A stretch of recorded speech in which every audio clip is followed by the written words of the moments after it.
my personal theology is everything is a manifesting of, and then fill in the blank, God, aliveness, Brahman, Tao, whatever word you want to use. But everything is a manifestation of that. And you're already it. All you have to do is awaken to it. What's happening in our time is we're seeing the crucifixion, not just of Jesus, but the crucifixion of the mother. And the resurrection, and this gets really esoteric, and we can talk about it if you want, Gloria, but if not, you can move on. But what we're seeing, I think, in our time is the resurrection of the mother.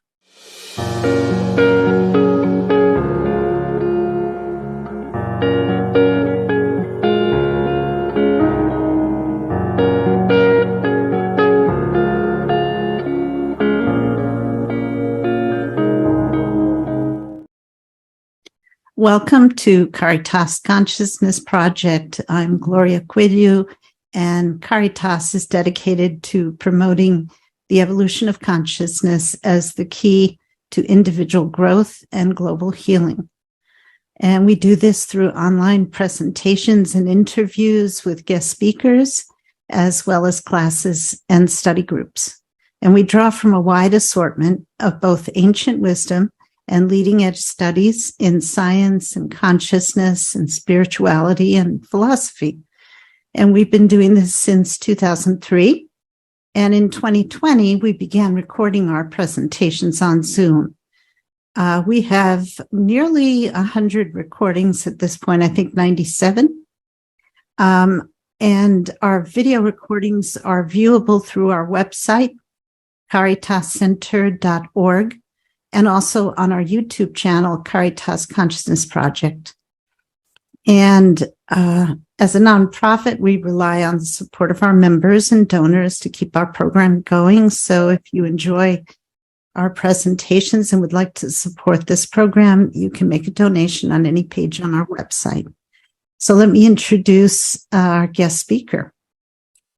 Rabbi Rami Shapiro is an award-winning author of over 36 books on religion and spirituality. He received rabbinical ordination from the Hebrew Union College, Jewish Institute of Religion, and holds a PH.D. in religion from Union Graduate School. A rabbinic chaplain with the USAF for 3 years, a congregational rabbi for 20, and a professor of religious studies for 10.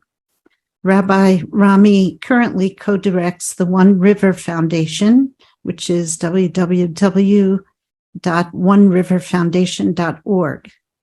Rami is also a contributing editor at Spirituality and Health magazine, where he writes the roadside assistance for the Spiritual Traveler column for the print magazine, and Spirituality and Health column for the digital magazine, and hosts the magazine's biweekly podcast, Spirituality and Health with Rabbi Rami. Not to mention having written 36 books, including several on the divine feminine, and this book, which I just finished reading yesterday, I enjoyed very much, Judaism Without Tribalism. So welcome, Rami, and thank you so much for making the time to be with us today. Thanks, and Gloria. Nice to have you on the program. It's my pleasure. Thank you all for joining us. Yes.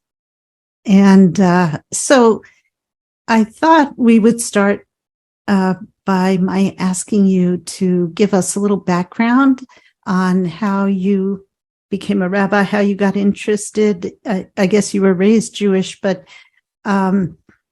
your spiritual journey, how did that evolve? Yeah, sure. I was raised in an Orthodox Jewish home. It was basically, my Judaism that I was raised in was basically ancestor worship, which means the Judaism that I was taught was the Judaism that my father thought was right. And he learned that from his father, and his father learned it from his father, and it goes back as far as they can remember. And it was all within the Orthodox framework. And I did it because I loved my dad and my Zadie and, my grandparents, but it didn't speak to me. It was just honoring your mother and your father kind of thing. It didn't feed me. It just was the rules, and I followed them. And really, by the time of my bar mitzvah, 13, I was growing out of it, not into it, but I didn't know where I was going. And then in high school, I went to a public high school. I had two teachers who got a grant to go to India, and they spent a summer in India studying Buddhism and Hinduism, and came back and taught a class in the history department on Buddhism, Hinduism, Confucianism, and Taoism. And I was hooked. I just thought this was amazing. And what captured my imagination was not the mythology of these different religions, but the practicality of practice. The idea that it wasn't about belief, it was about meditation, that there was something called enlightenment. And even though they differ on what that is, but there was something called awakening in Buddhism, something called enlightenment or liberation in Hinduism that you could achieve through various practices. And I started to read extensively in these things, and I learned the practices from books, but I was taken with it. And when I graduated high school, I went to college and I started to study this more seriously. I also kept up my Jewish life, and I kept up my Jewish practice. I went to Tel Aviv University to study, to deepen my Jewish knowledge. But ultimately, it was Zen Buddhism that really caught hooked my spiritual side. And I became a disciple of Joshu Suzaki Roshi, who was a Japanese Zen master living in California. And I would work with him on retreat. And during one of the retreats I was finishing my college years, and he had heard from my Buddhist professor that my plan was to go get a PhD in Buddhist studies, which Roshi thought was a terrible idea. And he took me aside and he said, no, don't do that. If you really want to understand Buddhism, don't go to the university, go to the monastery. Come back with me, learn Japanese, become a monk, and that's the way you should do it. And I don't know what happened, but I don't know if I was shocked or intimidated. I can't tell you what happened, but my response, instantaneous, no hesitation, no thinking involved at all. My response to his suggestion was to say, oh, Roshi, I can't do that. I'm going to become a rabbi. Now, that was not my plan. My plan was to get a PhD in Buddhist studies. But I said, no, I'm going to become a rabbi. And he said, he has a heavy Japanese accent. And he said, oh, be rabbi, be Zen rabbi. And I said, okay, I'll be a Zen rabbi. I don't know what that is. I'll be a Zen rabbi. So he left me alone and I went off to graduate school. I enrolled in Buddhist studies, lasted, like he said I would, about a week, and then changed majors to study Jewish philosophy and ended up going to rabbinical school after I got my master's. My interest in Judaism was mysticism. I was looking for the same intense spiritual practice that I found in Hinduism and in Buddhism in a Jewish framework. I felt more comfortable with the language of Judaism, and I don't mean just the Hebrew, I mean the whole symbolic language of Judaism, than I did with the language of Hinduism and Buddhism, because I grew up in it. And if I could find a way of understanding God and Torah and prayer and all the rest of it that I grew up with, if I could understand it in a way that made sense from a Zen perspective, so that it wasn't about simply following rules, but it was about awakening, then this was the Judaism I was looking for. And I was lucky. I found teachers, especially Rabbi Zalman Schachter Shalomi, who helped me helped me find what I was looking for. And so I wouldn't say I was a Zen rabbi. I became a rabbi with still a deep interest in Zen. Did you study? Time, all religions were still continue to fascinate me. Did you study Kabbalah? I studied Kabbalah, but you know what? It never took, in the sense that it's so complicated. And I'll get that. I'm not that complicated. Zen is very simple.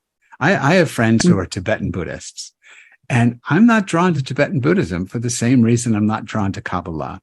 It's too complicated. I don't think things are that complicated. I think my personal theology is everything is a manifesting of, and then fill in the blank. God, aliveness, Brahman, Tao, whatever word you want to use. But everything is a manifestation of that. And you're already it. All you have to do is awaken to it. So for me, awakening comes primarily through chanting. So I don't need a detailed, convoluted path of working the Etz Chaim, the tree of life, or all the sfirot, or all the chakras in Hinduism. I'm not interested in any of that. I want a direct path to awakening. And you can find that in Hasidism.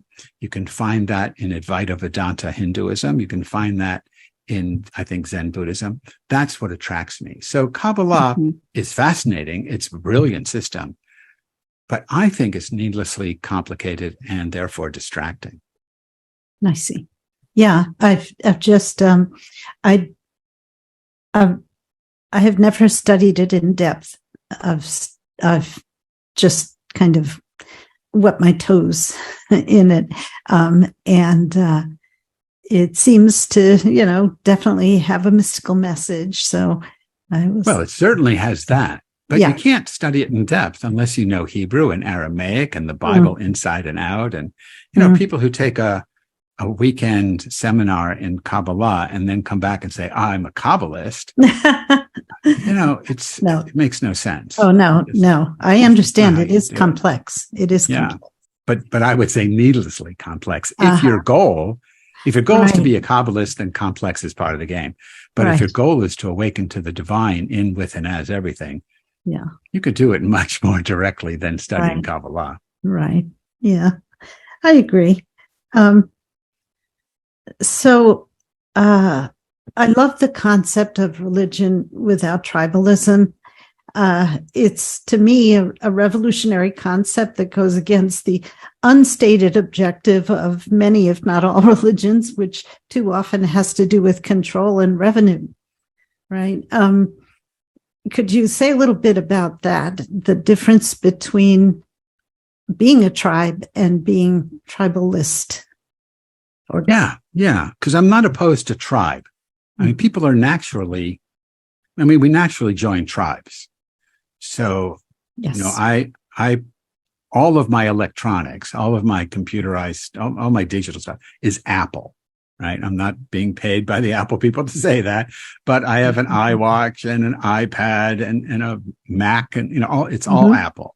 So that's my tribe. All right. So Gloria and I are in the same tribe, the Apple tribe. Now, that doesn't mean that I can't have friends who are PC people. That doesn't mean my son cannot marry someone who has a Dell computer. It doesn't, right? But when it comes to religion, that's what we say. Oh, you're Jewish. Well, therefore you can't, marry a Catholic. But that makes no sense to me. Nobody, look, my wife prefers Coke to Pepsi, but nobody's going to be able to convince her to go on a crusade and kill Pepsi drinkers, because Coke tells you in their advertising, we're the real thing, and we have to kill all the infidels who drink Pepsi. It's just absurd. But when it comes to religion, we say those things, and worse, we act on them. So tribe is not the problem. Tribalism is when you think your tribe is the only true, has the only truth. And that happens in every religion. Jews are the chosen people. By extension, that everyone else is not chosen. And now Jews especially modern Jews, try to get away from that. We go, oh, it doesn't mean we're really special. Of course it does. Yes. That's why they invented it, right? You're chosen. It's better to be chosen. If you ever go to a school, and they have teams, and they pick who's on your team, you don't want to be left out. You want to be one of the chosen. It's better. So of course it's better. When the Catholic Church says there's no salvation outside the church, they're not kidding. It's the only true church. Right. It's better to be in than out. Mm-hmm. So that's tribalism. Yeah. When you exclude people and you think you're the only way to do things. And the same with nationalism. Be trapped in that. It's like nationalism in the same way. Yeah. There's nothing wrong with having different peoples. There's nothing wrong with having different languages, different religions. It makes things more interesting. But when you're willing to go to war over the differences, when you're willing to ostracize and to kill over the differences, that's just ridiculous. But that's my country, right or wrong, right? Yeah. My parents came from Brazil, and when I was a child and would go visit Brazil, I noticed a difference in their, their pride of country. Get that. They would talk about the Brazilian culture, the Brazilian music, the beauty of the country. It was a different kind of pride. It wasn't nationalism. It was just their patriotism had to do with what they had to offer, right? But our patriotism all too often is a kind of a toxic thing. You can have tremendous pride in your heritage or your country, but that's not what we're talking about. Right. If they were proud of Brazilian music, and then they said, and we'll kill you if you listen to anything else. And it is the only beautiful music in the world. Yeah, right. And all of the music is crap. No, then you have a problem. Right. Yeah. Then exactly. Yeah. I'm just giving another example of what you're saying. No, of course. I understand. Yeah. And I noticed that when I was a child, I thought, I like this better. I like this attitude of pride in what they have to offer and what they can appreciate about their country rather than, we're the strongest, and if you don't listen to us, we'll probably kill you. Yeah. But, I grew up, I don't know about my mom. She wasn't really interested in any of this, but my dad would make a point of saying, our God is the one true God. Mm-hmm. And he didn't know anything about Hindu gods and all that. Right. But he knew the Christians had a God and it was not real. Right. Mm-hmm. Their God isn't real. It never occurred to him that, maybe you don't even believe in God, but it never occurred to him that there might be some reality that you might call God that was bigger than, Jews, Christians, Muslims, Hindus, right? Right. There was some unlabelable. What's brilliant about the Tao Te Ching of the Taoists is the opening, line. The Tao that can be named isn't the eternal Tao. Yes. What's brilliant about the name of the divine in the Hebrew Bible, the unpronounceable Yud He Vav He, you can see if you look over Jeff's shoulder, you can see, I can't point it out, but he could point it out on his wall. The Yud He Vav He is up on his poster there. Oh, yes. If you read it, it goes from right to left. Those 4 Hebrew letters are literally, not just legally in Judaism, but literally unpronounceable. They have no vowels. So you can't say God's name. That's just the same as Lao Tzu saying the Tao that cannot be spoken, or the Tao that that you can't say it because the Tao you can say isn't it. The name of God that you can pronounce isn't it. So the Hebrew Bible has a name you can't say. The Tao Te Ching has a name you can't say. They're pointing in that direction. But my dad never imagined that there was something beyond language, something beyond religion. But Taoism and at least this aspect of Judaism is pointing in that direction. And you know, and then there's the God with the small g that you talk about in your book, which the Gnostics called the demiurge. Yeah, I use right. Small g for all the gods that we can name. Yeah, right. I mean, there's really, but most religions, when you talk, especially when you talk to the mystics, I mean, and which are the only people you ought to talk to at this point. Don't talk to theologians. Talk to mystics. Right. When you talk to the mystics, you can talk to the mystics about a God with a capital G, but they're not talking about tribal gods. Right. You know, they're talking about Brahman without form. They're talking about the Tao that you can't name. They're talking about, you know, the YHVH, the Yud Hey Vav Hey in Jeff's poster. Literally, it's a verb. It's the verb to be. It's not even a noun. It's not a being or the supreme being. It's being itself. It's the process of being manifesting as all beings. So they're all talking about that. When the Sufi, the Muslim mystic, says La ilaha illallah, there's no God but God, they're not talking about what maybe a mainstream Muslim cleric would say, that Allah is the only God. They're saying there's nothing but God, which is what it says in Deuteronomy. Don't hold me to the chapter, but it says Ein od milvado, which means there's nothing but God, meaning not that the Jewish God's the only God, but there's nothing but God. You and I and everything in the universe, animate and inanimate, conscious, unconscious, you know, all of that. It's all the happening of the same divine reality. Mystics know that. And that's why mystics don't go to war. Right. With one another that way. Yeah. I have friends who are atheists, and we've gotten, into conversations, and I'll say, well, tell me about this God that you don't believe in. And when they describe him, right?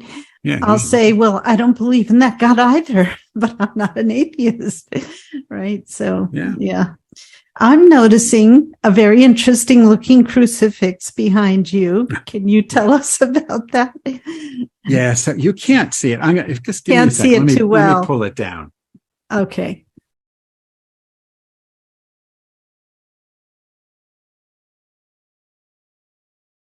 So I don't know. Let's see if you can see. Oh, it's beautiful. So just beautiful. I thought she was.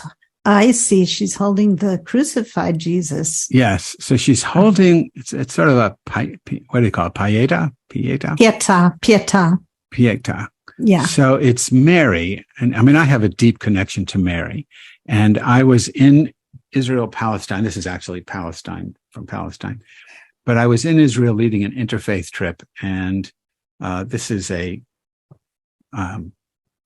piece of art that I was gifted with from some people on the trip. And it's Mary holding Jesus, and the two of them are on the cross. And the message is that, well, I don't want to get too complicated, but if you look at John, the gospel according to John, and in the beginning, it says in the gospel, the beginning of the gospel, in the beginning was the Word, and the Word was with God, the Word was God, and then it keeps going, and the Word becomes, embodied in flesh, and it becomes Jesus. Mm-hmm. But in the older text, which it's modeled after, which is in the book of Proverbs, chapter 8, and it's in, I think it's 8:22, the Word is actually Chachma, Lady Wisdom, or Sophia in the Greek. And she speaks to you directly, and she says that she is the first manifesting of God. So this original word, logos in the Greek, was feminine. And so Mary embodies the feminine. And then through Mary comes the masculine Jesus. So it's the yin and the yang kind of thing that's being crucified. When in this piece of, in this crucifix, in this artistic rendering of the crucifix. because you can't, Jesus is, what would you say, sort of the masculine, feminine, sort of the androgyne. He's sort of the masculine, feminine mix. And that's what's being crucified. That's why Yaakov Burma, the great Christian mystic, always talked about Christos Sophia. You couldn't talk about Christ. You always had to talk about Christ Sophia, because he saw them as two sides of the same reality. So that's what's being crucified here. And what's happening in our time is we're seeing the crucifixion, not just of Jesus, but the crucifixion of the mother, and the resurrection. And this gets really esoteric, and we can talk about it if you want, Gloria, but if not, you can move on. But what we're seeing, I think, in our time is the resurrection of the mother. Yes. And it's going to be, that's what the Kali Yuga is in the Hindu tradition, but it's the resurrection of the mother, or in Judaism, it's reuniting the masculine dimension of God with the Shekhinah, the feminine dimension of God, and she dwells on earth. So it's uplifting the Shekhinah, but it comes through a very, I don't know if violence the right word, but maybe it's a. It's historically, it has tried to reemerge a number of times and been suppressed by the church, by science, by politics, and each time it went underground again. I mean, 40,000 years ago, the shaman around the world had this sacred wisdom about the interconnectedness of everything, the oneness of everything, this cosmological, beautiful understanding of how we are all one. And then even, I think, Judaism to begin with, wasn't there a consort? Yahweh had a consort, and they created the world together, and she was called Lady of Heaven and Holy Spirit. Yeah. And the Shekhinah is that's what we're talking about. I mean, I see. And it goes through every Friday night. We welcome the Sabbath bride.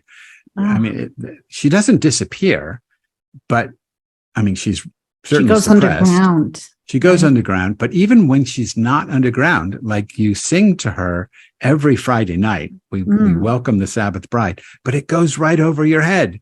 I see. Like, we don't even know. So even traditional Judaism welcomes the Sabbath bride? Yeah, but we don't realize what we're doing. Or the Torah, because Hebrew is a gendered language, unlike English. The Torah is feminine. Yeah. So every time you speak about Torah, you should say her, not it. I'm studying her.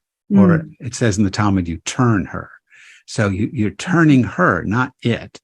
In the Bible, in the Talmud, the rabbinic anthology of rabbinic teachings, it said when the rabbis hear the voice of God, the terminology they use is bat kol, B-A-T-K-O-L, bat, like bat mitzvah, the daughter. Bat means daughter.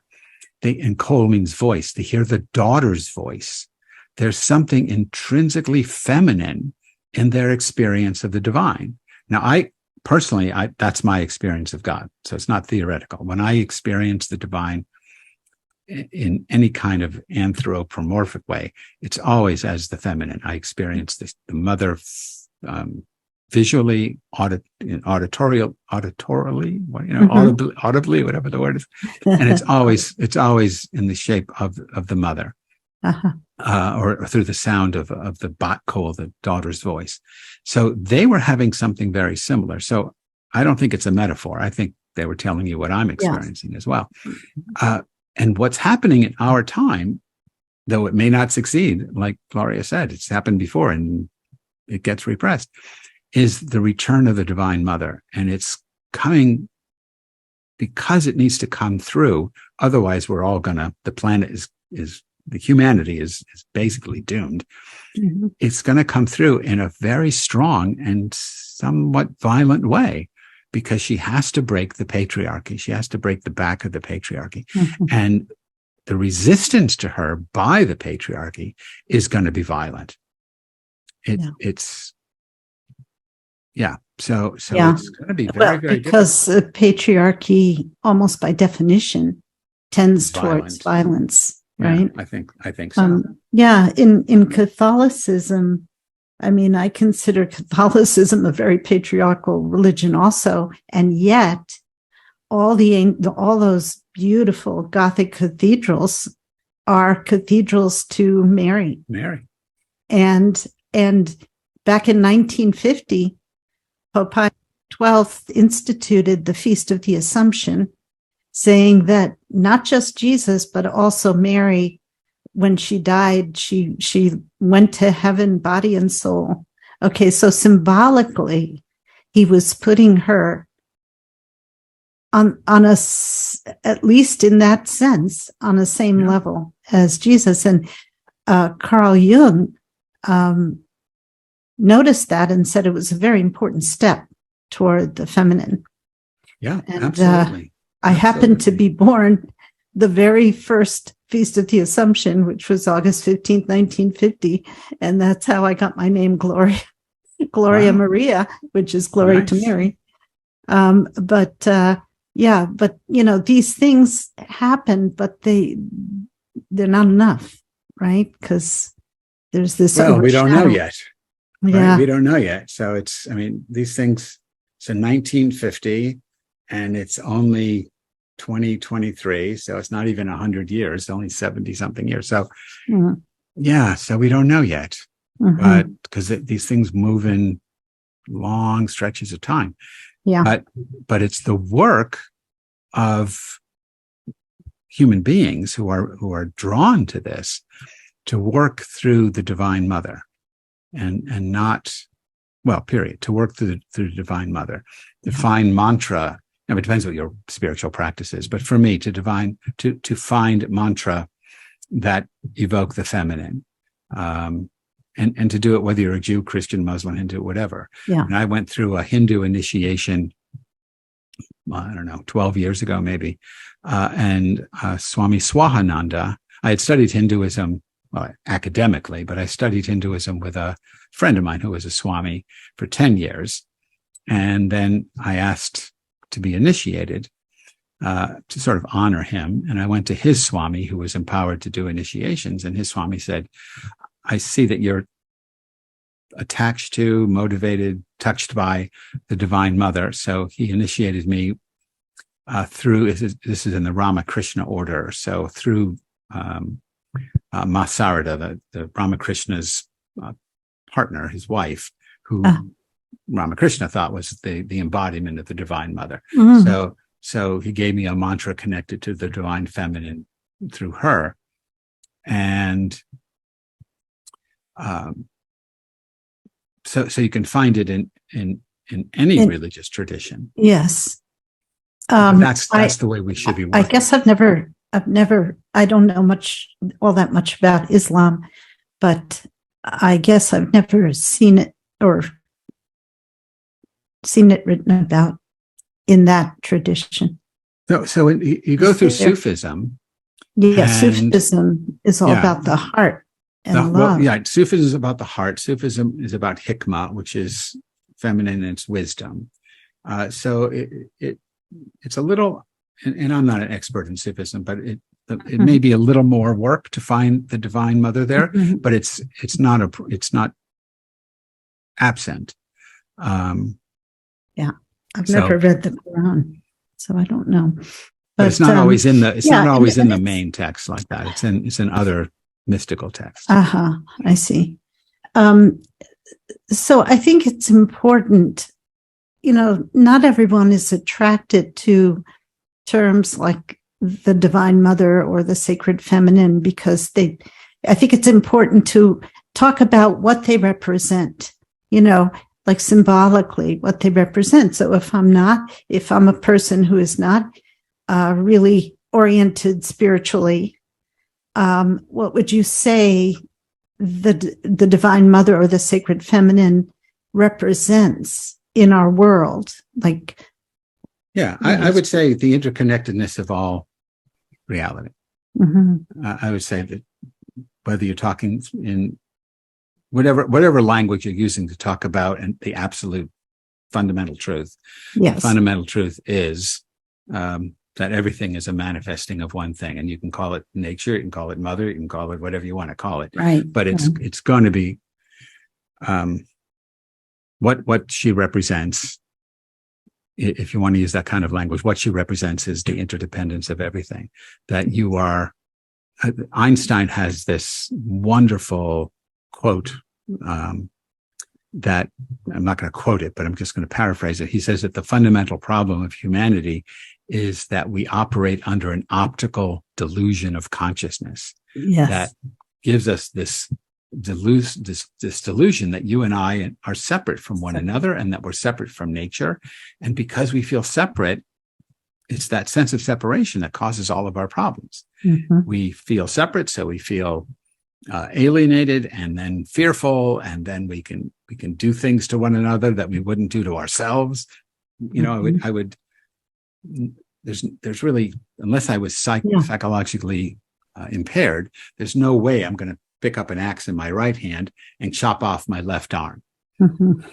But because I don't see the Amazon rainforest as part of my body, I will take an axe and go chop down the rainforest, even though what that does is it suffocates me, because that's the source of my oxygen. But because I don't recognize we're all one living system, I do damage to myself by doing damage to the system. But if we could see through, I mean, that's what Paul means when he says, looking through a glass darkly, we see everything distorted. If we could see clearly what's going on, we wouldn't do those things. Right. It's a matter of metanoia, of changing, getting beyond the distorted brain, of seeing things accurately, seeing things clearly. Yeah. It's the idea also that nature is here for us, right? I don't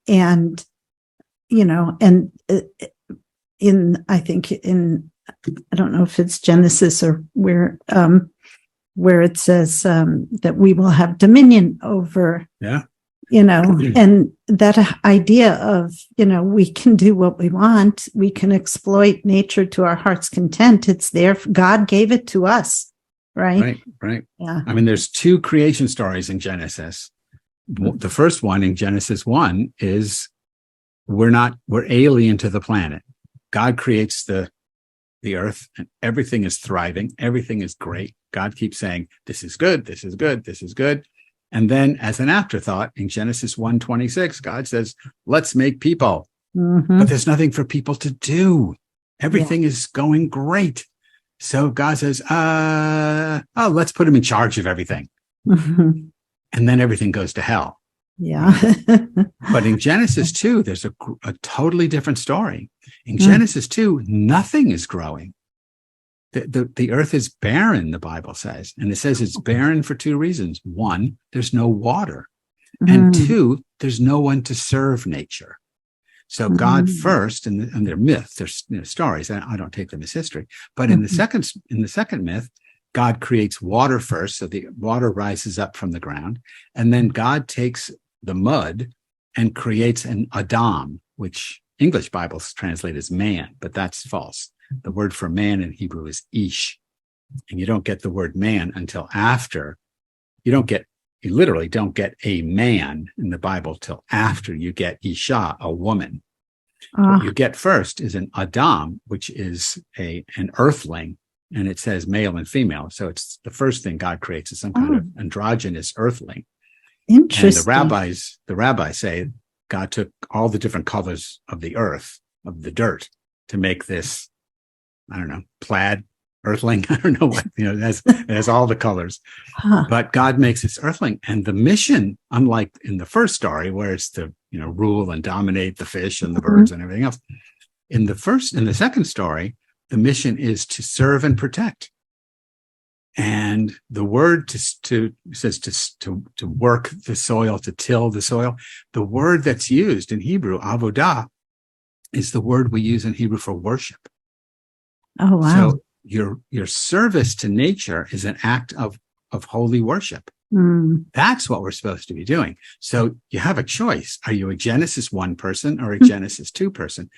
Society, since the invention of agriculture, civilization in the West, I guess, maybe, since the invention of agriculture is Genesis 1. It's all about male domination. Yeah. But in Genesis 2, it's not. So Genesis 2 came after? I mean, no, Genesis 2 is the older story. Oh. But in the, whoever edited the Bible put it second. I see. But, as far as literature goes, it's the older story. I see. Okay. Yeah, because I thought, why would they change it to that if they were, Yeah, and well, then, they didn't change it. It's different people write different stories, and then an editor smushes them together. And then, of course, the Adam and Eve story, where Eve is the culprit. And, but see, that's the same. That's the problem with English and the bad translations. And we don't have time to go through it. But if you read that story carefully, only Adam gets exiled from the garden. Oh. If you read it, because if you read the story carefully, the language is all masculine singular language about the exile. The woman never gets kicked out. When chapter 2 ends and the man is out, the woman is not out. The woman shows up outside in chapter 3, but you don't know why. And the commentary is this gets complicated. I don't know how much you want to go into it. Follows him out? Well, she goes out because here's the problem.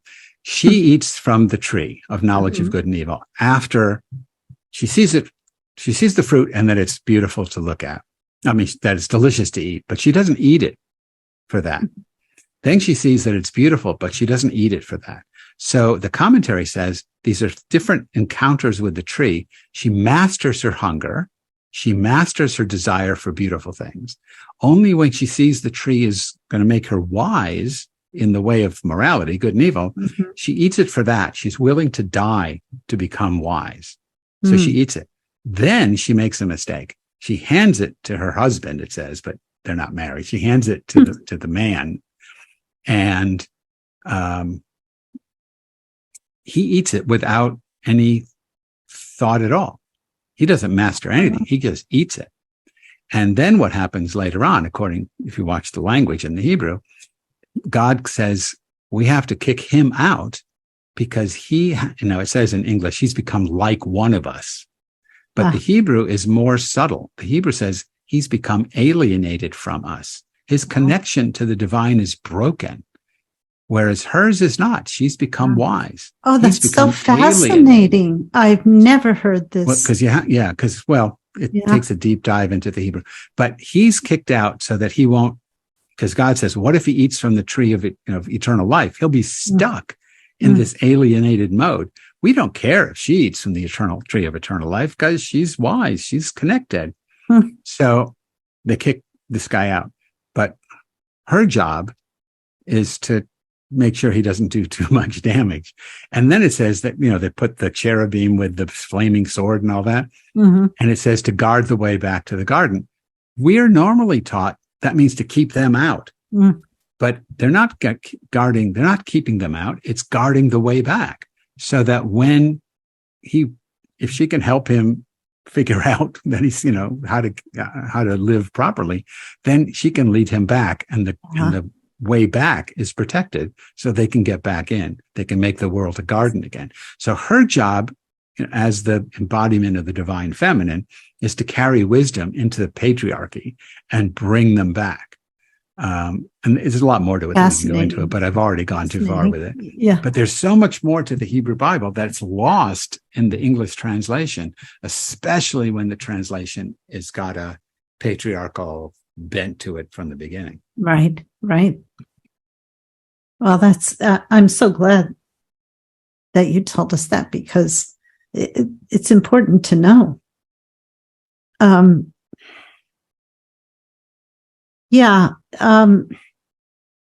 So we talk about, I don't know if you ever read the book, Chalice and the Blade by Rian Eisler. Yeah. She did a presentation about 6 months or so ago. And she talked, it's been many years since I read that book, but I read a more recent book by her. But she talked about the Minoan civilization and how it wasn't patriarchal and it wasn't matriarchal. It was egalitarian, because patriarchal and matriarchal both imply some kind of domination, right?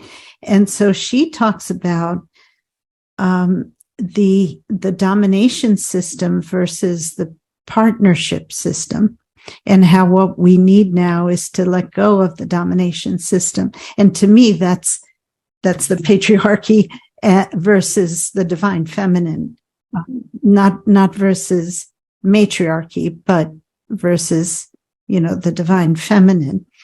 And so she, the way I see it, the domination system that we have as prevailing is based in fear, and those in charge have power over others. And in the partnership system, it's based in mutual respect, where those in charge empower others. So it's a difference between being a teacher and a helper and being, a dominating kind of patriarch. But so there's all these different ways to look at it, and I think that it's important to, like there's a wonderful book called The Master and His Emissary by Ian McGilchrist, and he talks about the left brain and the right brain, and how when patriarchy took over, it was, kind of, I think we needed to develop the left brain so that we could have more language and different things that have helped us. But, as he says, the left brain is a good servant, but it's a very bad master, because the right brain sees the whole picture, and the left brain sees just segments at a time. And so it's interesting to just bring in all these other angles on the same thing, so that people can, even in science, Yeah. Well, one of the things that's happening in astronomy, and physics is another area that this is something similar is happening, but Neil deGrasse Tyson has a new book out, which it's in the other room. I can't see it, so I can't tell you. Starry something. But he talks about, and he's not the only one to talk about this, the overview effect. And this is what happens to astronauts who have gone out, seen the Earth from the moon's surface, or who look back at the Earth. Yeah, or when they're orbiting the moon, or when they're transiting back and forth and they see the Earth floating in the blackness of space, they have a literal transformation of consciousness. And it's the same transformation, I think, that you get from meditation, from, different kinds of mystic practices, maybe from psilocybin, maybe there's ways of doing it with chemicals. But what it is you realize that we're part of this amazing living system, and it's not divided up the way we're taught to see it, in school, where you have a map, the Rand McNally map, Mercator map, and it's all divided up, in the United States and is in the middle, and we're the biggest country. Lots of boundaries. Yeah. We don't, that's not the way it is. And when you see that, Earthrise, the photograph of the Earth rising over the surface taken from the surface of the moon, or just the big Earth floating in space. Yes. When you see those photographs, beautiful. Those are revelations, of what's true, not just what's possible. I mean, of what's true. What we do with them, that's another story. Yeah. But just going back to what you said a second ago about the patriarchy and fear.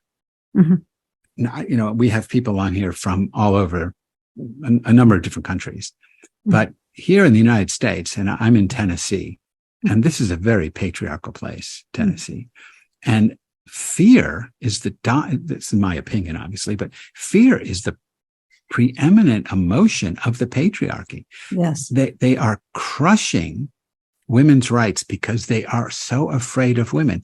But the they is not just men. There are many women in the patriarchy who are also afraid of being free, of being autonomous.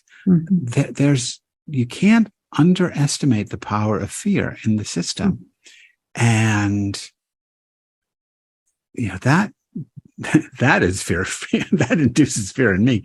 Yeah. I mean, it's just an amazing thing. Yeah. I was watching a news show the other day and had women marching in a pro-choice rally, and it was somewhere in the South. And someone was carrying a sign, and it just said, "I hate it here." And I was thinking, my first thought was, well, get the hell out. And I was thinking, well, I feel the same way, and I'm still here. It's easy to say, get the hell out, but not everybody can do that. I've got grandchildren here.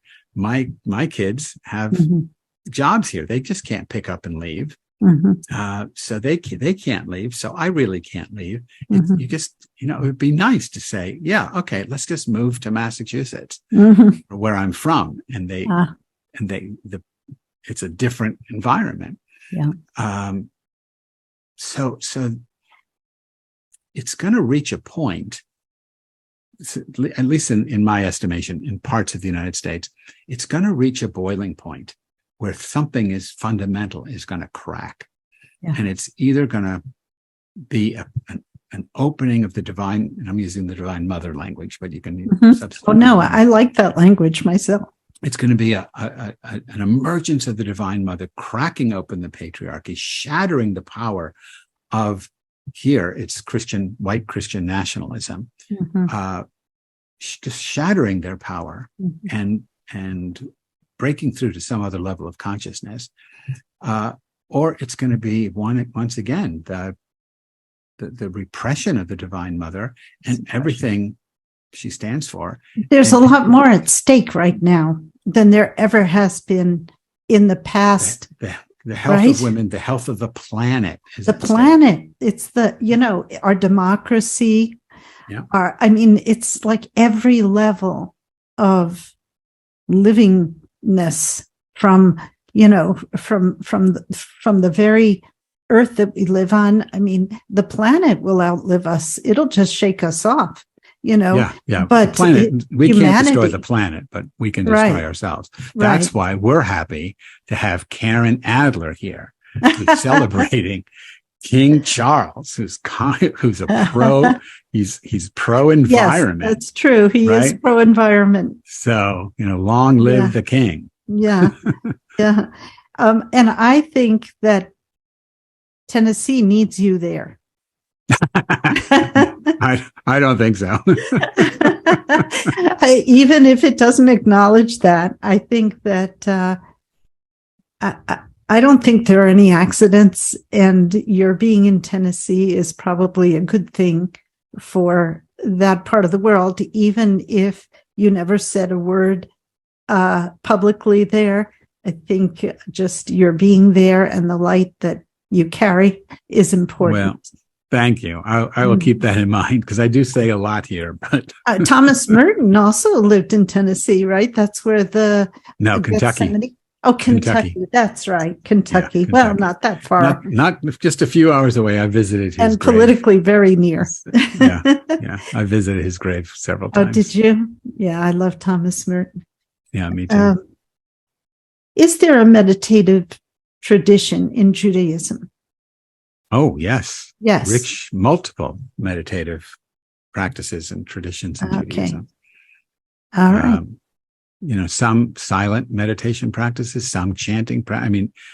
Human beings, we only have a few meditation paradigms. We walk, we sing, we sit, and then we either sing in Greek or in English or in Hebrew or in Sanskrit or in Chinese. So what makes a chanting practice Hindu is it'll be done maybe in Sanskrit, and what makes it Jewish is we do it in Hebrew, but it's just human beings using their voice. So Yeah. all religions have these general practices, but they're not necessarily taught, which is a killer to me. My teacher, Reb Zalman Schachter Shalomi, we used to teach, in a Jewish service, you say the Shema, Hear, O Israel. The traditional English, the Lord our God, the Lord is one, which is a terrible translation, but it's more accurately, listen, Israel, to the oneness of the unnameable, ineffable 4-letter name of God that's, on the poster in Jeff's office. So if you try to listen to that oneness, and in Judaism, it's called the fragile voice of silence from First Kings. In any case, Zalman says you can't, he says that's a practice, and you just can't get it by singing the verse and moving on to something else. So he would teach us to stop and say it over and over and over again as a mantra. And it would take a few minutes. So you'd have to cut something else out of the service, so you'd have time to do it. Or maybe that's your service. Cut something else out. Just maybe that's what you do for 20 minutes. Yeah. And there's a wonderful rabbi named Shefa Gold, Shefa Gold.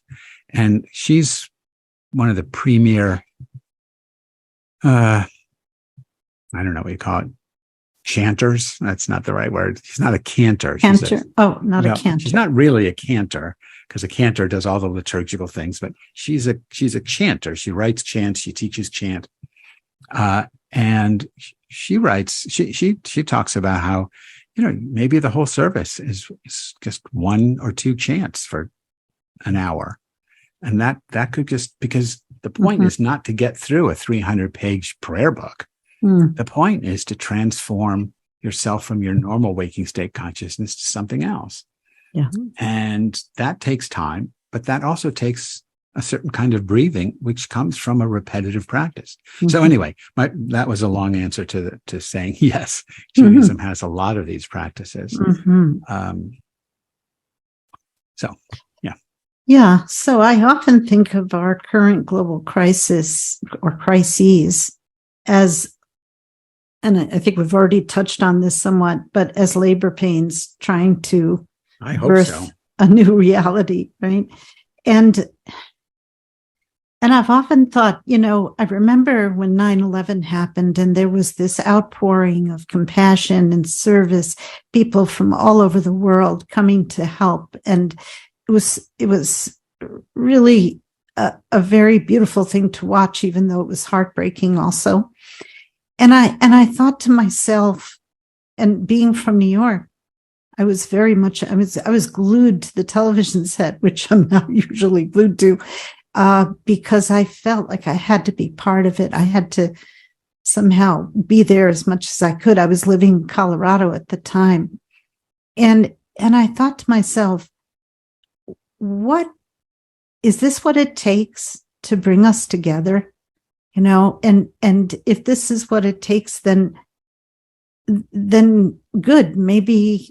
Maybe we'll learn something, but that's not what it takes, because we went right back to being, self-serving and separate and all of that. And so I often think, well, what will it take?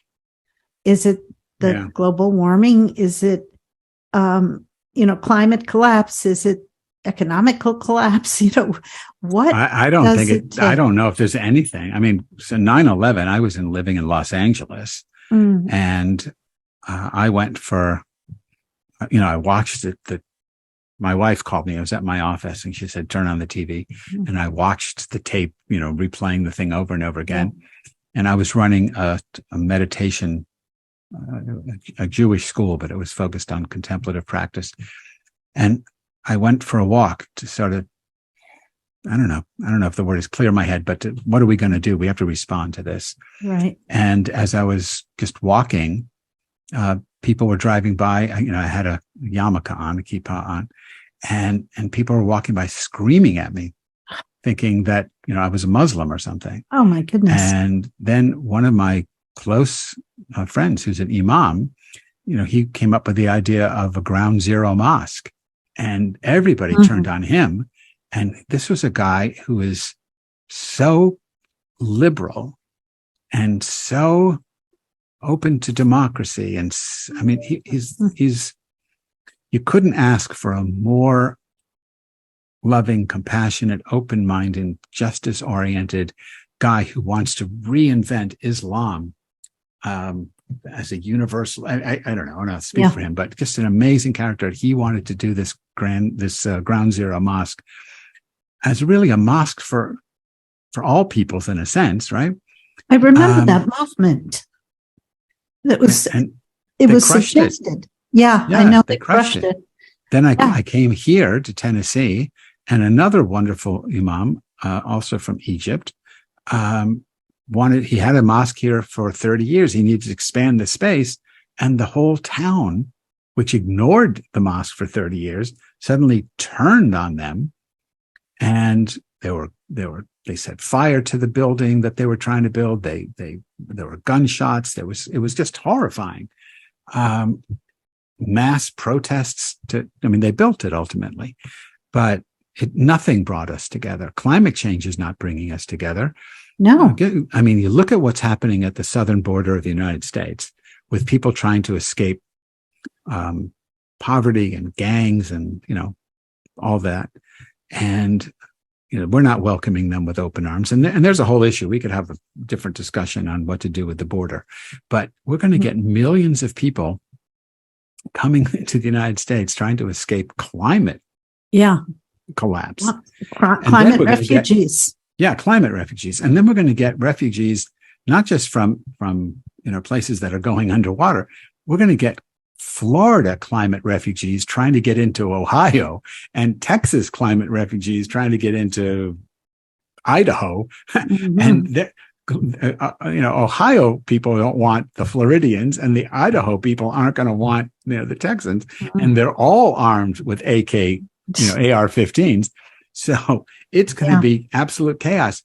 Yeah. That's not going to bring us together. So I don't know if there's anything that brings us together.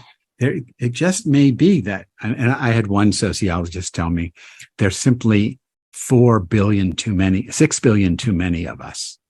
And what we need is to wipe out 6 billion humans, and then the earth can help us make peace with the 2 billion that are left. I don't know if that's true, but the idea unless we destroy, unless we destroy the environment to the point where we can't survive, none of us. Well, that's how we're going to do it. We're going to end up, committing mass, suicide by destroying our mother.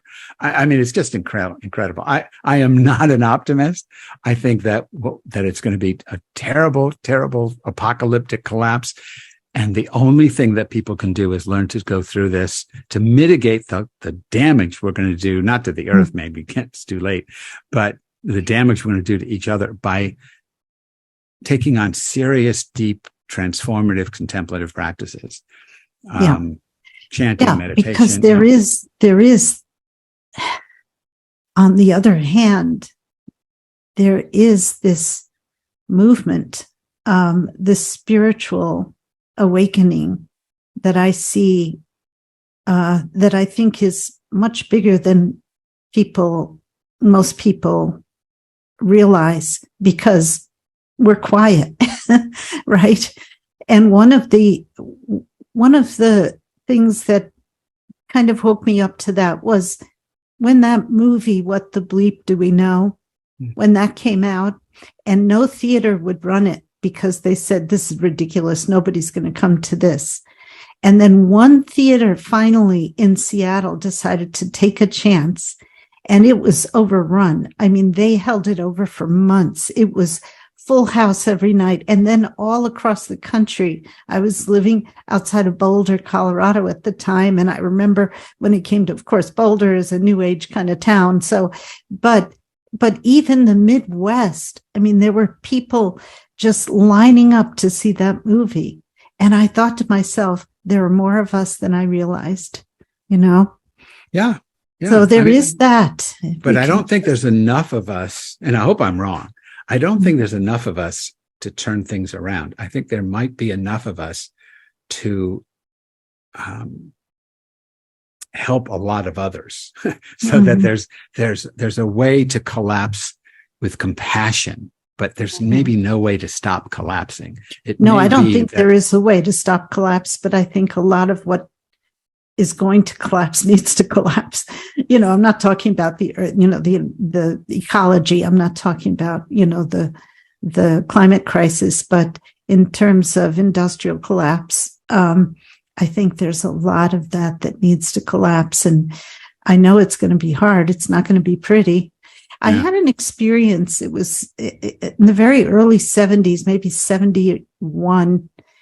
I was living here in the Catskills at that time. And I was driving down this little country road, and there's a bend in the road, and there's this beautiful stream called the Esopus that goes along this road. And there's this bend in the road where you can see the stream just kind of bending also. And it's just a very beautiful, I mean, the whole place is beautiful, but that particular view is just gorgeous. And I was driving there and I was enjoying the view, and I was thinking, this is so beautiful. You know, I was having one of those moments where I just felt the beauty of it and the connectedness of it. And I thought, you know, if only everybody could appreciate this, you know, this kind of moment, right? And suddenly I heard this voice that said, yes, it will come, but first this has to happen. And I got this image of this barren landscape, just the extreme opposite of what I had been looking at, right? I saw this barren landscape, but the feeling of it was not negative. The feeling of it, I mean, it was not pretty, but the feeling of it was okay. If that's what it takes, if that's what has to happen, right? And that always stayed with me. And I really never saw evidence of it until the last maybe decade, right? So that's what I love about the Christian story. You know, I mean, I think that the Christian myth, and I mean myth not in a negative way, like it's a myth, but a myth in the deep Joseph Campbell sense that this is a deeply true story that we can't tell in any other way. What's unique, I think this is true, what's unique about the Christian story, and which makes it so important for humanity, is not the truth of it in the sense of what the church says, that, you know, Jesus died for your sins and all, but the truth of the story is the crucifixion is an absolutely necessary step to the resurrection. I was once with Father Thomas Keating, who was one of my dearest teachers, and I hated losing him. Yeah, I was with him for 35 years. I love this man deeply. And we were teaching together once in Texas somewhere. I think it was Texas. Anyway, we were teaching together and at an interfaith gathering, and somebody, a lot of times at these things, you get angry Catholics who just want to show that Catholicism is bad, and here's this open. Yeah, recovering Catholics, they call them. Yeah, recovering Catholics who are still angry, though. They're still wounded. I was and never so he just wanted to show that Father Thomas was not this open, loving guy. So he got up and said, you know, don't you think, and as soon as someone says, don't you think, you know, they mean, I think, and you have to agree with me. He says, don't you think that the death and resurrection of Jesus Christ is necessary for everybody's salvation? And Father Thomas didn't want to say yes or no. He sort of danced around it. And I was sitting next to him and I said, can I answer that? So he made a joke, and now the rabbi will answer whether or not the death and resurrection of Jesus Christ is necessary for everyone's salvation. So I took the mic and I said, yes, the death and resurrection of Jesus Christ is absolutely necessary for everyone's salvation. Necessary, but not sufficient. I said, Jesus shows you what to do. You have to be crucified. Crucified on the cross of your own ignorance, your own arrogance, your own delusions, your own ego. Because if you don't get crucified, you can't get resurrected. The ego has got to be crucified so that the truer self, the Atman, the higher consciousness, Yechida, non-dual consciousness in Hebrew, whatever you want to call it in different traditions, that you can awake to the greater consciousness can emerge. But the ego has to be crucified. Jesus is showing you what to do. That's necessary to be sufficient. You have to do it. And that's why the story, the Christian story is so important, because it shows you what the process is. Yeah. When Jesus is hanging on the cross in the gospel according to Mark, which is not the first gospel in the New Testament, it's the second, but the first gospel to be written. In Mark's gospel, Jesus only says one thing on the cross. He says, Eli, Eli, lama sabachthani. It's from Psalm 22. My God, why have you forsaken me? Right. My God, why have you forsaken me? The key word is my. He says, my God, why have you forsaken me? The God of my imagination, the God I thought who was going to rescue me. The God in 12-step talk, the God of my understanding. Jesus had an idea, and it was crucified on the cross.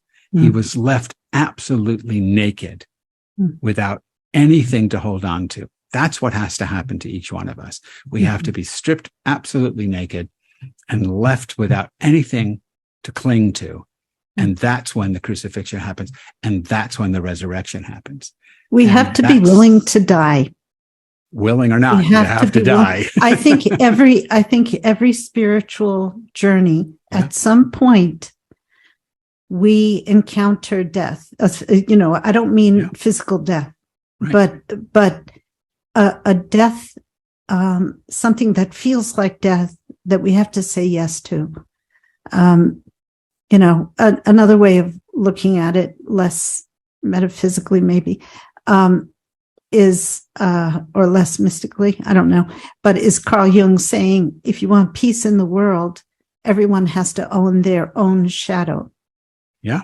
Right? Because it all gets projected, and that's what all this patriarchal nonsense is about. Yeah. Take a look at Leviticus 19:18, where it says, love your neighbor as yourself. So before Jung, in the 1800s, there was a rabbi in Russia named Nachman of Bratslav. And Nachman says, if you read Leviticus 19:18, it's in Hebrew, you just hear the sound. It says, Ve'ahavta, and you shall love l're'echa, your neighbor, kamocha, as yourself. But in Hebrew, in the Hebrew written in a Torah scroll, there's no vowels. So as Jews, you're allowed to play with the vowels. You can breathe different sounds in to make the Bible say different things, because it's part of the tradition. So Nachman says, you could also read Ve'ahavta l're'echa kamocha, love your neighbor as yourself.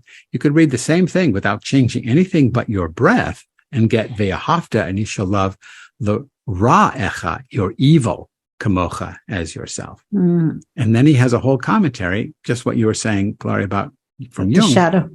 You have to love your evil and own it as yourself before you can love your neighbor. Because if you don't, you're going to project it onto your neighbor. So it's the same thing before Jung, but the same insight. And it's absolutely crucial. Yeah. But we don't want to do that. We want to project it, right? So if you're a certain kind of, American, you're going to, or not just American, actually, you see it in Russia, you see it in Hungary.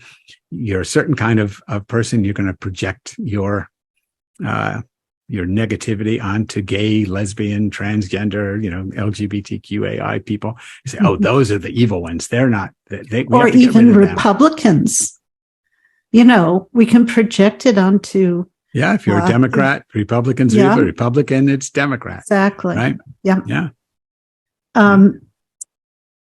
So, so I think that a lot of people become overwhelmed wanting to do something. We were talking about what does it take, right? And we've talked about it takes people waking up, right? But until you wake up, and a lot of people are awake to the global warming crisis, or, the democracy crisis, or any number of things that's, the shootings or whatever. And it's easy to become overwhelmed with what can I do? What can one person do? Right. And even, people who are aware of how much is wrong often don't know what kind of contribution they can make. Andrew Harvey says, follow your heartbreak. And I think that's a good model. Whatever disturbs you the most, see what you can do for that, because none of us can do all of it, right? So, so what do you say about, what would you say to someone who says, I don't know what I can do. I don't know what is my purpose here.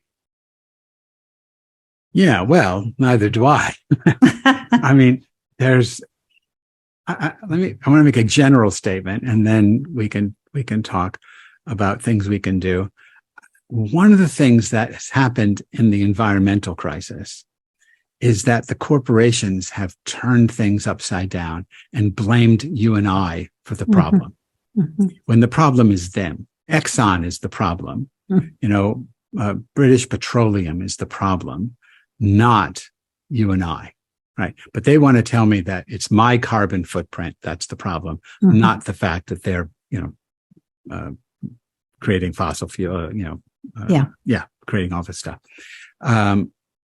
So we have to make sure we're clear that this is a giant corporatist capitalist problem and not something you and I can fix. Having said that, there's still things that we can do. I just was reading today, somebody has this theory that if each one of us planted 6 trees, that would make a huge dent in the environmental problem. I mean, I don't know if that's true, but maybe planting 6 trees. So some of the stuff that we can do is simply virtue signaling, but some of the stuff, we should push for vegetarianism. Cow gas is, is a major problem in global warming.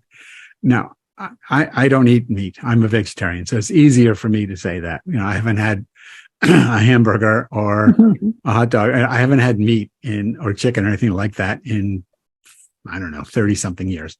So I have friends where I say, that's one thing you could do. And they say, well, that just puts the cattle people out of business. Well, okay. They'll find something else to do. But, if you're going to say this can't have any negative impact on anybody, then there's nothing we can do. But becoming a vegetarian is something many of us could do, and that could have a huge impact over time. Planting trees, becoming a vegetarian. I love Andrew Harvey. He's a dear friend of mine. Follow your heartbreak is not a bad idea, but I don't know exactly what it means. I'm being more practical. Timothy Snyder has a book called On Tyranny. Yes. Where he gives you all kinds of practical things to do. Yeah. Support freedom of the press. Pay for newspapers. I subscribe to the liberal newspapers in Israel. I subscribe to the New York Times, to Wall Street, not the Wall Street Journal. No. The Washington Post. The Guardian. Good. Yeah, the Guardian, whatever the newspapers are where you are, support your local newspapers, even if they're now digital. Well, the Guardian is actually in Britain, but I get so many articles in my feed, that I subscribe to it. Yeah. So I mean, to do things like that. Yeah. So I mean, you can look in his book and see what else he suggests. Yeah. But none of, I mean, I do those things. Yeah. But those aren't my passion. I do them because I think they help. Mm-hmm. So I also think, because this is who I am, this is my passion, you have to, I'm telling you what to do. But I think people need a spiritual practice. Yeah. I think that when we focus only on what can I do to help people outside of me, to help the environment, those things are important and exhausting. Right. We had this thing in Tennessee after the shooting in Nashville, where they then kicked out the Tennessee Three, or they kicked out two of the Tennessee Three because they they had the disturbance in the legislature, and so I drove. It takes an hour, and I drove into Nashville to protest. Of course, driving, I ruined my carbon footprint, but I went in there and I protested, and it felt good. But okay, I don't know if it did anything. But if I had to do that every day, it would be exhausting. And then there's, does it really impact the Republican stranglehold, or the stranglehold the Republican Party has in Tennessee? No, it really doesn't. Zoe Zephyr, who's the trans legislator, where is she now? I can't remember what state she's in, but another state in the United States is completely controlled by MAGA Republicans, supporting her. If I live there, to do something to support her, but it's not going to make a difference. So again, it's exhausting. So, but to have a spiritual practice within a faith, within a religious tradition, within a church, within a synagogue, within a mosque, a temple, whatever it happens to be, or on your own, that links you to the greater consciousness, the greater reality. I mean, for me, because this is my passion, I get up in the middle of the morning, meaning 2 o'clock, 3 o'clock, and I have a chanting practice. I chant in Hebrew, I chant in Sanskrit, I do silent meditation. I do it all in that 2 to 3 hour, 2 to 3 o'clock in the middle of the morning. It's very quiet. I'm not exactly awake. I don't have to fight normal waking state consciousness. I'm in that liminal state already. But you can do it anytime. It doesn't really matter. And you don't have to have hours to do it. You can take 10 minutes to do it. But something that connects, that sort of deflates the ego and puts you in contact with the greater reality of which we are a part, that feeds you. And it's there's no end to the sustenance you get from that. You can't hit bottom with it. You can't use it up. Some kind of spiritual practice that feeds you is, I think, absolutely essential to get through what's happening. Even if you think of it as mindfulness practice, fine. Right. It doesn't even have to be overtly spiritual. If that's not your cup of tea, you can think of it as, they say meditation is good for me, so I'm going to try it and see what happens. Fine. And boy, you might, if you continue, you'll see what happens. A lot of stuff comes up, right? And it doesn't have to be, it could be yoga, it could be Tai Chi, it could be Qigong. Exactly. It doesn't have to be sitting. It could be movement. It could be dance. It could be, there's lots of things you can do. Or it could even be sitting in nature. Right? Yeah. Forest bathing, going for walks. Yeah, forest bathing. I love that term. What was I going to say? It went right out of my head. I lost it. So, while you're thinking, Maria's got a piano behind her. Playing music. Yeah, playing music, listening to beautiful music. Anything that, how I often put it, raises your vibration, raises your vibrational frequency. That's, in one sense, another angle to look at it from. But I think you're absolutely right. And that too many activists, aside from being exhausting, too many activists are coming from a place of anger, a place of, rage, or, frustration and fear, right? And then that's feeding the problem. Whereas if your activism, I love Andrew Harvey's term, sacred activism, because, if you have a spiritual practice or, some kind of practice that enlivens you and brings you closer to that oneness, right? To the awareness of that oneness. If that informs your activism, then you're doing it from a place of love and compassion. And then you're helping so much more. So, Amika Swami says, first you have to be, then you have to do. It's not enough to be, and it's not enough to do. You have to be and then do, and then he says, do. But, right. But some of us just do, and then we get wiped out. We're burned out.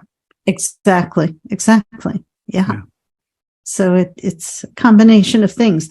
Well, one last thing, and it might be, I don't know how big a subject it might be, but before I open it up to the general questions, and that is, can you explain the term holy rascal? Yes, I can try. Yeah. So, I loved what you said in the book. Oh, I don't remember what I said in the book. Yeah. But a holy rascal is someone who loves religion too much to leave it to professionals. So the way to get a sense of what a holy rascal is by our patron saint. And we probably have more than one, but for me, the patron saint of holy rascality is Dorothy's dog Toto in the movie The Wizard of Oz. So if you've not seen the movie, which you might want to take a look at it, but there's a scene in the movie where Dorothy and the Tin Man and the Cowardly Lion and who am I missing? I forget, but the Scarecrow. Scarecrow. And her dog Toto finally get to meet the Wizard of Oz in Emerald City. In the Emerald City. And he's behind this curtain and he's got this deep voice where I am the and he's projecting on the screen, right? This gigantic head. The great and terrible Wizard of Oz. And then Toto squirms away from her and runs over and pulls the curtain back on the great and terrible Wizard of Oz. And it's just a little man with a big megaphone. Right. And that's what a holy rascal does. A holy rascal pulls the curtain of religion back to reveal men. I mean, literally men, little men with big megaphones doing their best imitation of the great and terrible divine wizard, that they represent. Yeah, it's a great holy rascals aren't anti-religion. They're anti-pomposity. They're anti-tribalism, and they have infinite compassion around people's beliefs and infinite curiosity about what people believe and why they believe it. But they don't. I think. They know that the ultimate practice is laughter, is humor. One day I was with Suzaki Roshi, and he said, not one-on-one, he was with a group, and I heard him say that if you can't do Zazen, if you're not a meditator like that, you don't want to sit cross-legged on a cushion, he said, get up in the morning, sit on the edge of your bed, and start to laugh. And he said, it'll fake, you'll be faking it, ha, ha, ha. But eventually, if you do it long enough, you'll actually start to laugh authentically. He says, once you start to laugh, just laugh until you're just exhausted and you stop laughing. And then just get up and go about your day. That's it. Now, if you think about it, when you really laugh, it's Kundalini breathing. It's pranayama. So you're getting this yogic breathing going, and it's just opening up your chakras and it's waking you up. So maybe that's what he had in mind. I don't know, but laughter can be a tremendous spiritual practice. Yeah, and I forget who says laughter is the best medicine, but if you don't take it in that trite way, well, there are actually a lot of physiological benefits. That's what I'm going. Yes, there's a lot of physiological benefits, psychological benefits, and then ultimately also spiritual benefits to laughter. That could be a tremendous practice. The laughing Buddha. the laughing Buddha. Wonderful. And one of the things that organized religion fears most is laughter. You know, in the Bible, the near sacrifice of Isaac. Yeah. You know, that's what we call it in Judaism. In Christians, what do they say? The sacrifice of Isaac, but we call it the binding of Isaac because he's never sacrificed. Right. But in the story, you know, God says, go kill Isaac, basically. Mm-hmm. And in the, God with a small g. Yeah, right. But in Hebrew, Isaac, the name is a variation on the word for laughter. And that's because his mom laughed because she was 99 when she was heard. Really? You know. I didn't know that. It's this, you know, you could read the story as this small g God saying, you got to kill laughter. If we're going to create this religion, you got to get rid of laughter. And then, I don't know if you've ever seen it, but, or read the novel, but Umberto Eco has this novel called Name of the Rose. I think it was his first book, Name of the Rose. And there's a wonderful movie with Sean Connery called Name of the Rose. And the plot is, it's a Sherlock Holmes-y kind of detective story. It's a medieval monastery where monks are being murdered, and they're being murdered by, this is spoiler alert, but it doesn't matter. It's a great story anyway, by the head librarian who's trying to keep these monks from reading a book by Aristotle about laughter, because he's afraid they're going to go, well, if laughter's not bad, then, you know, maybe we can lighten up around here. And he says that will destroy Catholicism. If people can laugh, that will be bad. So, you know, bringing laughter in is a powerful revolutionary thing to do. And that's part of the Holy Rascal mission. I see. Yeah, that's great. Yeah, it's one of the things I've always noticed in Brazil is that the worse the crisis, the more people laugh. I mean, they find things to laugh about, and I've always thought it's a wonderful balancing force when you need it most, right? Yeah. Father Thomas once had a seminar, a week-long gathering, and the theme was bring your jokes. He had people from different traditions. He said, I want to know the Jewish jokes and the Catholic jokes and the Buddhist jokes. Let's compare humor. There was a joke my mother used to tell about a rabbi and a priest in a bar. And the priest says to the rabbi, tell the truth. Before you became a rabbi, didn't you ever have a nice juicy piece of pork just to see what it would taste like? And the rabbi says, yes, I was tempted once. I wanted to see what I'd be missing, so I did have a piece of pork. And then the rabbi says to the priest, tell the truth. Before you became a priest, didn't you ever sleep with a woman just to see what you'd be missing once you became a priest? And the priest says, yes, I have to confess, I did sleep with a woman once to see what I'd be missing. And the rabbi says, and wasn't it better than eating pork?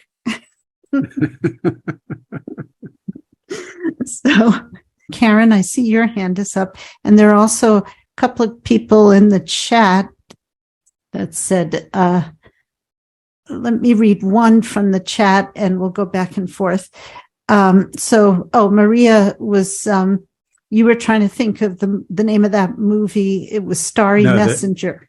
That's the Neil deGrasse Tyson book. Yeah, I was happy to hear about that because I think, he from what I've seen, I really love his humor and his intellect, which is brilliant, but he's pretty convinced that there's no, spirituality is something that is just superstition, right?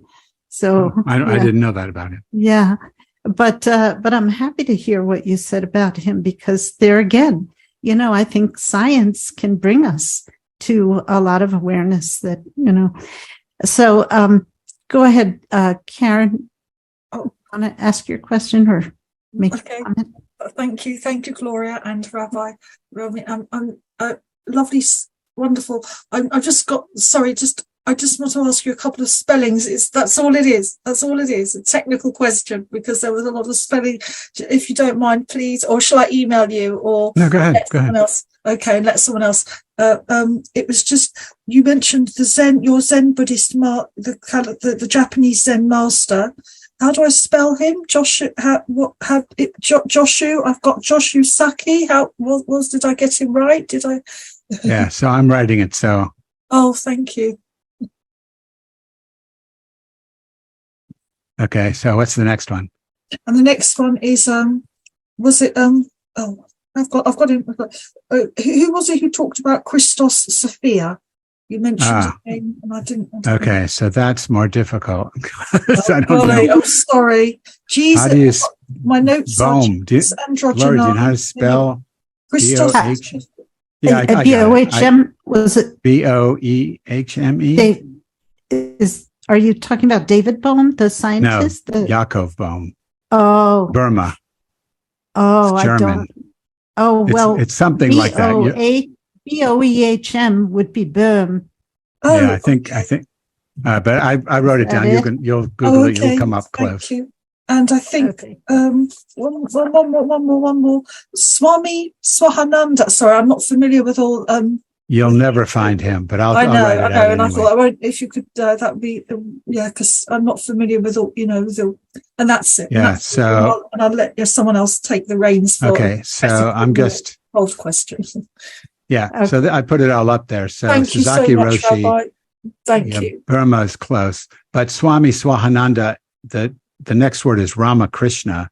So he's the master, the founder of the movement that Swahananda is in. Right. Okay. Yeah. Thank you very much, Rabbi. I'll let someone else take the otherwise. Okay. Lorraine, I see your hand up and I see a message in the chat. Do you want to just speak it out loud? Sure. Okay. So first of all, it was one person with a lot of comments, and that was me, guilty as charged. But I do have a question.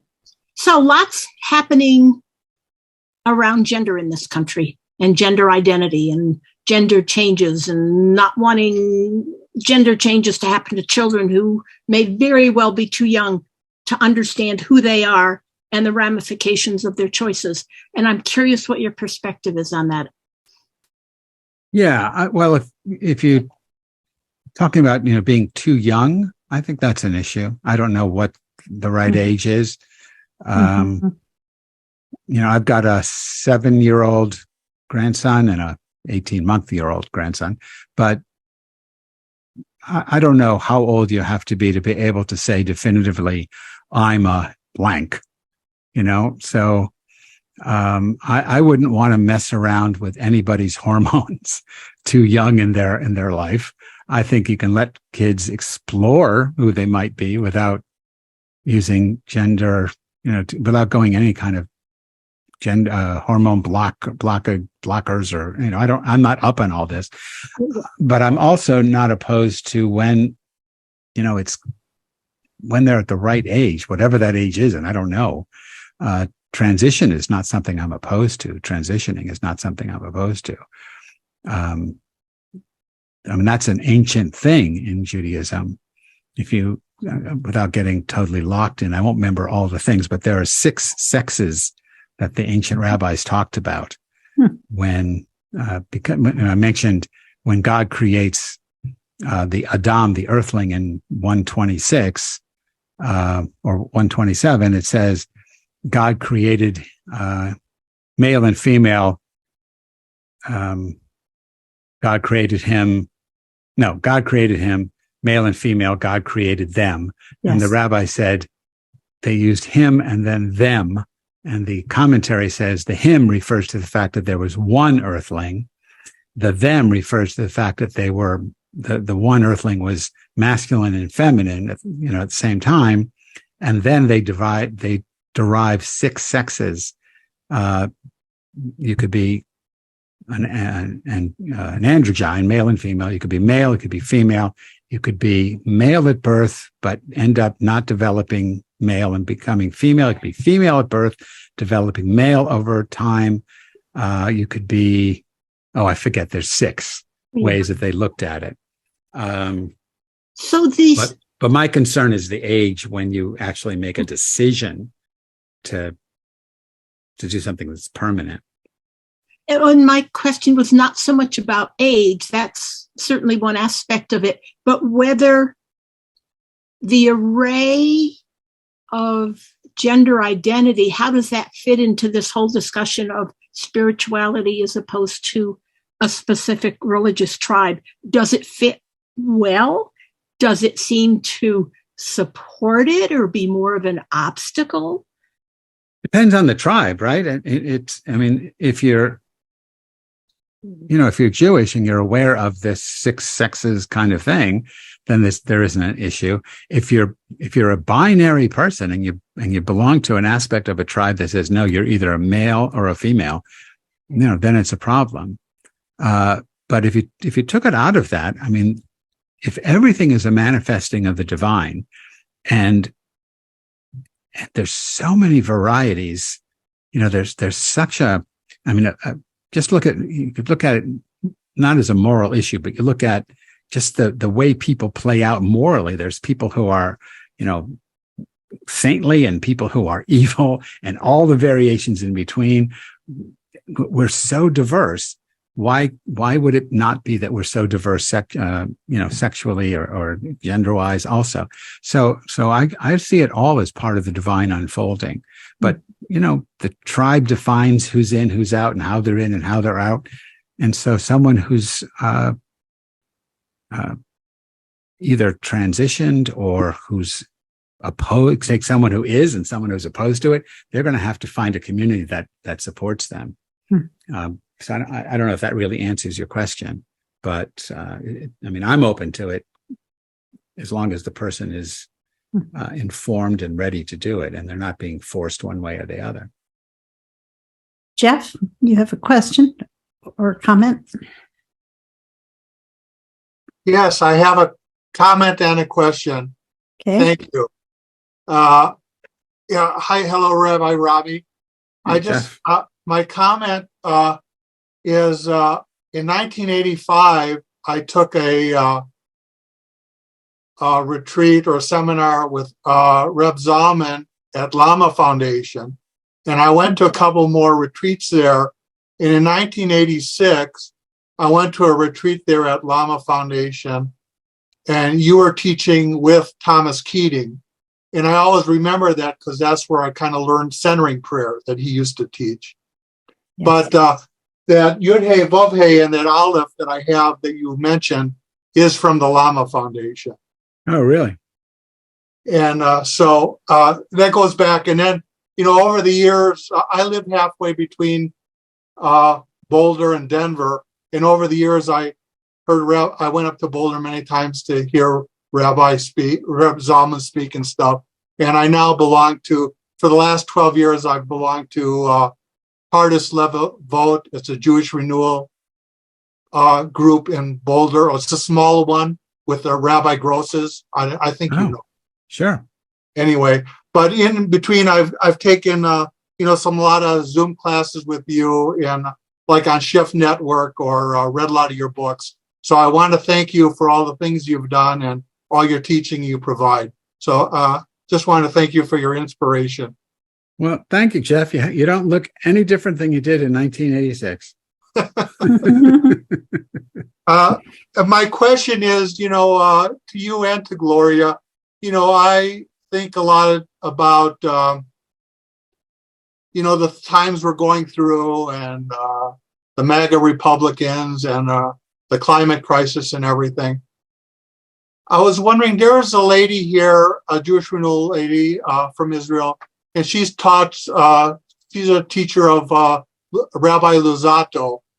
And I think her saying that Luzzatto's position was, that the earth has to be destroyed before the millennium comes or the second coming, whatever it is, or the end times or whatever it is.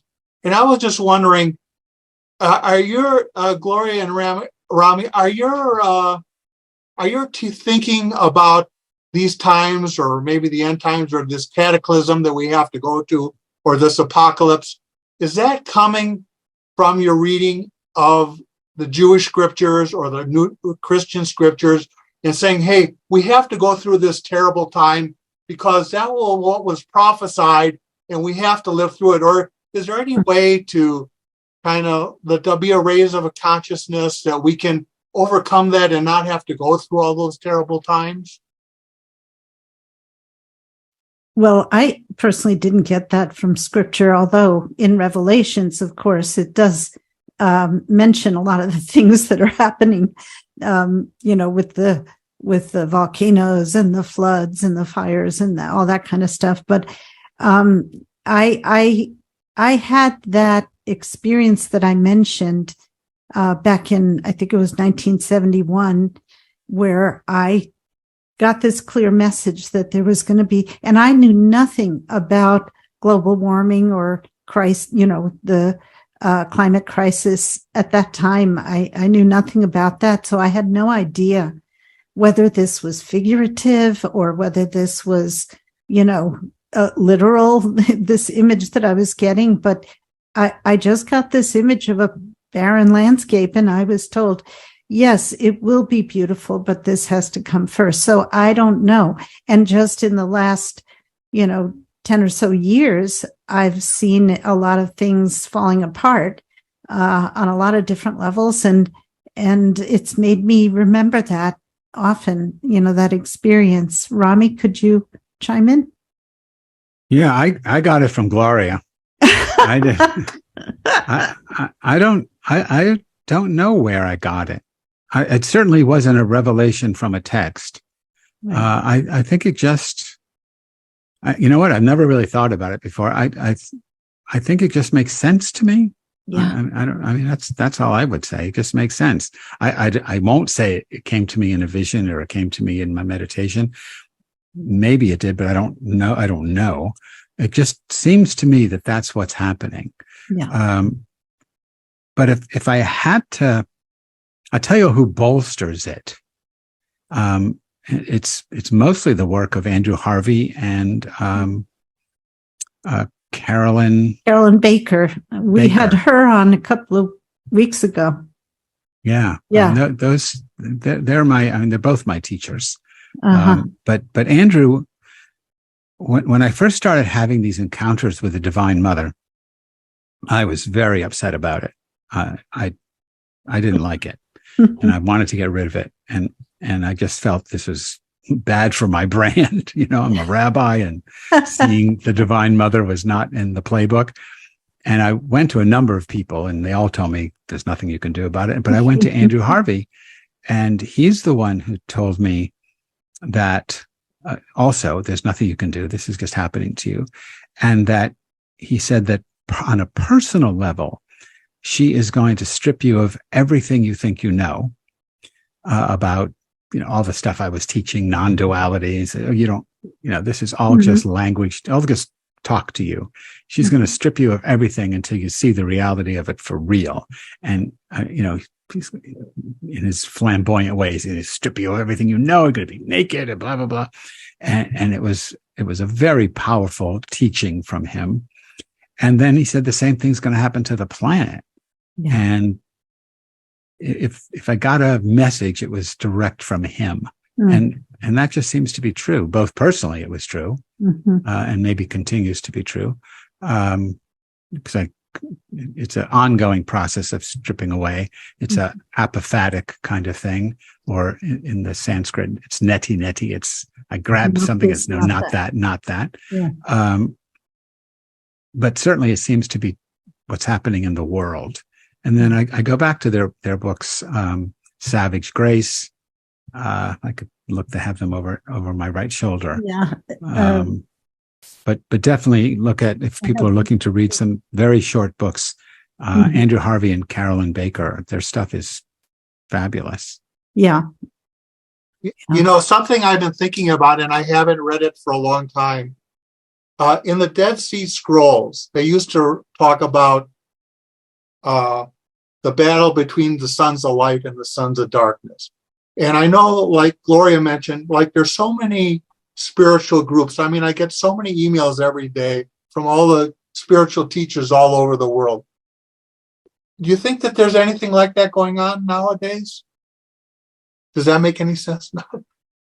The battle between light and dark? Yeah. Oh, yeah. I think it's going on in us, around us. I don't know.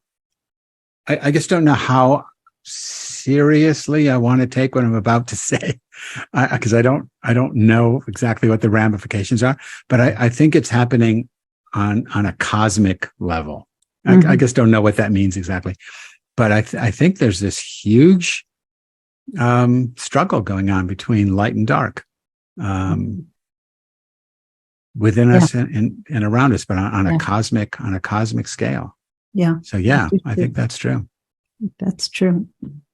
Okay. Thank you all very much. Yeah. This is I think, the most recent book that Carolyn and Andrew wrote together, called Radical Regeneration, Birthing the New Human in the Age of Extinction. And this is the book that she just recently presented on, or we had a conversation on. This is just her book called Undaunted, Living Fiercely into Climate Meltdown in an Authoritarian World. That's this And one. I guess typed in another one that they did, Savage Grace. Yes, Savage Grace. And also I love his book, The Hope. Even though I'm not a big fan of hope, because it's always about the future. Right. I'm not a big fan of hope either, but the book is wonderful, and it's all about sacred activism and how to be a sacred activist. It's really, I love the book. I don't like the title, but that's okay. Yeah. So I want to just pick up on some, I don't see any hand, but I want to pick up on Lorraine's comment. It is the cracks in our armor that let the light in. It's like Leonard Cohen's line, sort of similar to that. But it's also the brokenness that lets the light out inside. I mean, that's the cool thing about the Sacred Heart of Jesus. He's cracked open and the light comes out. In the story of Jacob wrestling with the angel, and Jacob is wounded, there's this transformation that goes on with him, so that immediately after he never defeats the angel or God that he's wrestling with. The angel just disappears, but he's wounded, and the wound is never healed. And right after that, he reckons his brother comes, and his brother, the reader thinks, is coming to kill him, but they reconcile. They both fall into each other's arms, and they cry. And then his brother says to him, after some other dialogue, he says, "Let's go home together." And Jacob says, "We can't go together because you walk at the pace of the marching soldier," I'm paraphrasing, "and I walk at the pace of the nursing mother and cow." And that's because of his wound. And it's being wounded, broken, cracked, like Lorraine says, or crucified, if you like, that when we get this sacred wound, it's the transforming wound that allows us now to be servants of the Divine Mother. So we walk at the pace of the nursing, nursing mother, the nursing cows, the baby cows, all that kind of stuff. And that's how you see who's transformed. Because if you're marching as a soldier, now I'm not against soldiers. I've been in the military. You look at what's going on in Ukraine. There are exceptions here. But the kind of people we really are, if there is hope, if there is salvation, it's when we all become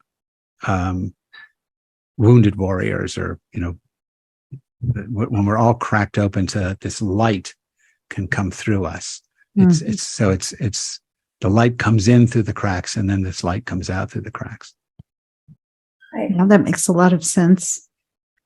Oh. Yeah, Edna. Oh, I don't know how to use the thing on the computer. Okay. Well, this question may be not so good for non-Jews, but I'm just wondering, I think it might have a bigger framework. I'm just curious about what's happening between Jews in the United States and in Israel. I actually am a Holocaust survivor, and part of my family went to Israel. I've never felt that much rapport there, but I know there's just like huge things going on there and huge disconnect between more liberal-minded Jews here and what's going. So I mean, I think it's just horrible, but I don't think about it that often because I think more about things happening on a worldwide scale. But I just wondered if you had any commentary about that. Well, I mean, I have opinions. I think that it's like the original sin of America being slavery and the genocide against the Native American. The original sin of Israel is the treatment of the Palestinian. And it continues, because like racism continues here. And the struggle that you see, the what do you call it? The protests against Netanyahu and what his, sort of neo-fascist, or maybe not even neo, his fascist government is trying to do. It's very much like what the MAGA government is the MAGA people are trying to do in the United States. They're liberal compared to the people they're opposing, but when they were in power, they still had the sort of the apartheid style kind of regime. There's no true democracy as we would like to say democracy exists. There's no true democracy in the United States either. I mean, where everybody is equal. We don't have that in Israel. We don't have that in America. I don't know where, if anywhere, we have that. So it's a real struggle. Yeah. But the challenge for so many liberal American Jews is that we had this fantasy about Israel, that Israel was this socialist democrat, or was it democratic socialist country that was the best of both worlds, and we sort of ignored the problems, and we sort of made Israel, many of us anyway, turned Israel into this romanticized Jewish theme park. And we'd go over there and see Jerusalem the way you'd go to, Orlando and see Disneyland, Disney World. And now we're seeing that it's not like that. And it's a struggle because we want to support Israel, but we don't want to support the policies. And it's a real challenge. I support Judaism when Judaism is at its ethical, moral, and spiritual best. I support Israel when it's at its ethical, moral, and spiritual best. And I challenge both when they are leaning toward patriarchy and parochialism and tribalism and fascism. So, to me, I don't have a problem because I'm clear as to what I think is right and what I think is wrong.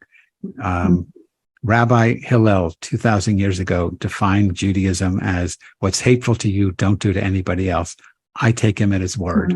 And if that's your path, then I'm with you. And if that's not your path, then I'm not. But it's a challenge to people here, to people there and to Jews there and to Jews here. But it's going to be really wild. It is already. Somewhere in your book, you say, God isn't interested in real estate. Yeah, well, right? I mean, because the mainstream conventional Judaism is that God chose the Jews, and He gave the Jews from all the people of the world. God chose the Jews, gave us God's only revelation, the Torah, and gave us the deed to the promised land in perpetuity. I don't think God did any of those things. I don't think God chooses one people over another. I don't think God gives one revelation. I think the revelation is it's all divine. And I don't think God dabbles in real estate. Yeah. That's just tribalism. It makes me think of Chief Seattle, who said, we don't, the land doesn't belong to us. We belong to the land. Right. Which is Genesis chapter 2. We come out of the earth, an earthling from the earth. Anyway, Gloria, it is 6:30 and it is my 7:30 time. Where I am. Yeah. And I have I have family waiting for me. So Thank you so much, Rabbi Rami. Thank you for wonderful conversation and inspiring thoughts and wonderful instruction. It was my pleasure. And I think everybody should say to Karen's mom, what's your mom's name, Karen? What's your mom's name? Oh, Janet. Charlotte. So Charlotte is Janet. Sorry. So Janet, I don't know if she's upstairs or downstairs, but she's been watching the coronation all day. So we want to wish Janet a great coronation and God save the king. And so sweet. Tell her that we all said that from wherever we are on the planet. And it was this has been truly wonderful, Rabbi and Gloria. I have absolutely enjoyed every moment of this. Fantastic. Thank you. And thank you all. Thank you for coming. Thanks for inviting me, Gloria.